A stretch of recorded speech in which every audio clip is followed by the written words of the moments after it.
And now let's turn to a young woman. As part of her humanitarian efforts, she's visited Bangladesh. Ladies and gentlemen, please join me in welcoming to this stage our co-host, Emma Watson. Your Excellencies, UN Secretary General, President of the General Assembly, Executive Director of UN Women, and distinguished guests. Today, we are launching a campaign called He for She. I am reaching out to you because we need your help. We want to end gender inequality, and to do this, we need everyone involved. This is the first campaign of its kind at the UN. We want to try and galvanize as many men and boys as possible to be advocates for change. And we don't just want to talk about it. We want to try and make sure that it's tangible. I was appointed as Goodwill Ambassador for UN Women 6 months ago. And the more I've spoken about feminism, the more I have realized that fighting for women's rights has too often become synonymous with man-hating. If there is one thing I know for certain, it is that this has to stop. For the record, feminism, by definition, is the belief that men and women should have equal rights and opportunities. It is the theory of the political, economic, and social equality of the sexes. I started questioning gender-based assumptions a long time ago. When I was 8, I was confused being called bossy because I wanted to direct the plays that we would put on for our parents, but the boys were not. When at 14, I started to be sexualized by certain elements of the media. When at 15, my girlfriends started dropping out of their beloved sports teams because they didn't want to appear muscly. When at 18, my male friends were unable to express their feelings. I decided that I was a feminist, and this seemed uncomplicated to me. But my recent research has shown me that feminism has become an unpopular word. Women are choosing not to identify as feminist. Apparently, I am among the ranks of women whose expressions are seen as too strong, too aggressive, isolating, and anti-men, unattractive even. Why has the word become such an uncomfortable one? I am from Britain, and I think it is right that I am paid the same as my male counterparts. I think it is right that I should be able to make decisions about my own body. I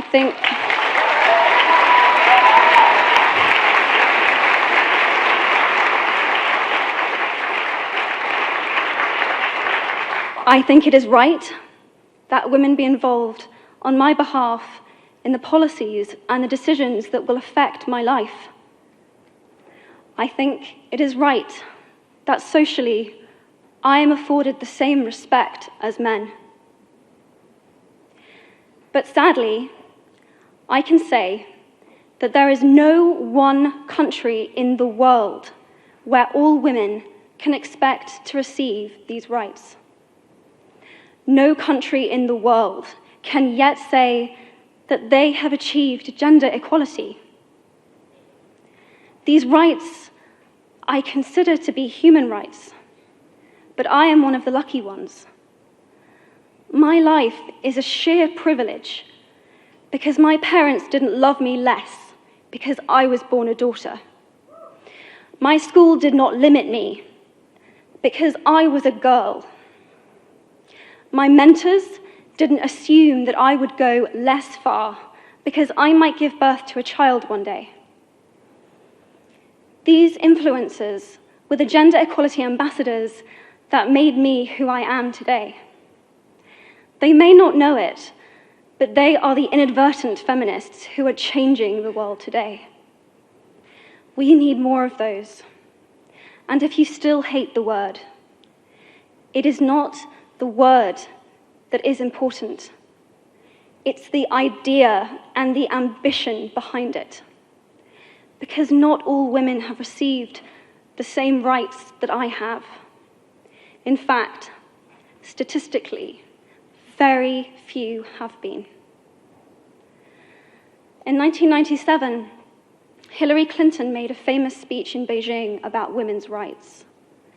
Sadly, many of the things that she wanted to change are still true today. But what stood out for me the most was that less than 30% of the audience were male. How can we affect change in the world when only half of it is invited or feel welcome to participate in the conversation? Men, I would like to take this opportunity to extend your formal invitation.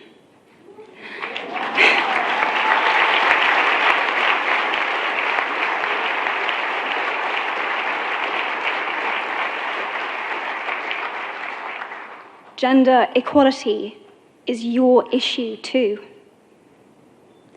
Because to date, I've seen my father's role as a parent being valued less by society, despite my needing his presence as a child as much as my mother's. I've seen young men suffering from mental illness, unable to ask for help, for fear it would make them less of a man or less of a man. In fact, in the UK, suicide is the biggest killer of men between 20 to 49, eclipsing road accidents, cancer, and coronary heart disease.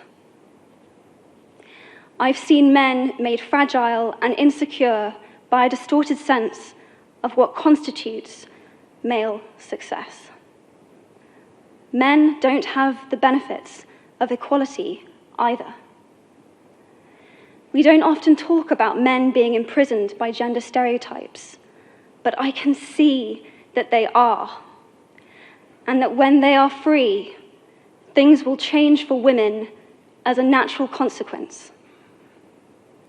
If men don't have to be aggressive in order to be accepted, women won't feel compelled to be submissive. If men don't have to control, women won't have to be controlled. Both men and women should feel free to be sensitive. Both men and women should feel free to be strong. It is time that we all perceive gender on a spectrum instead of two sets of opposing ideals.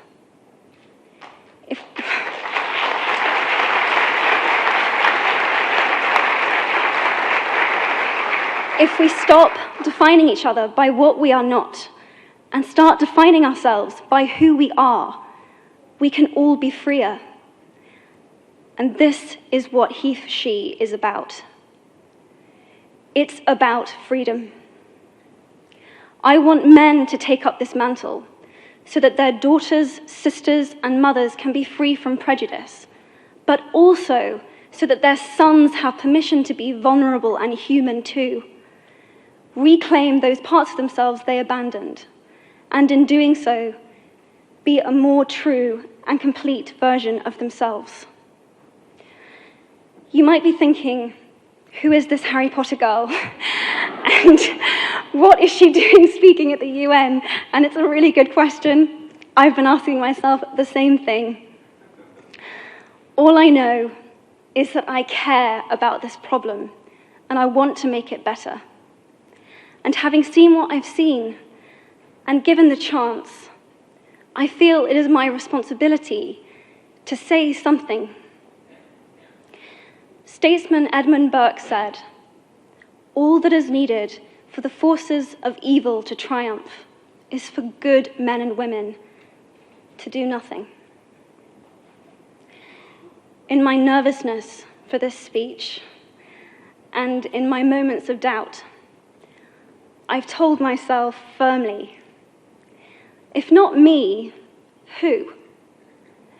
If not now, when?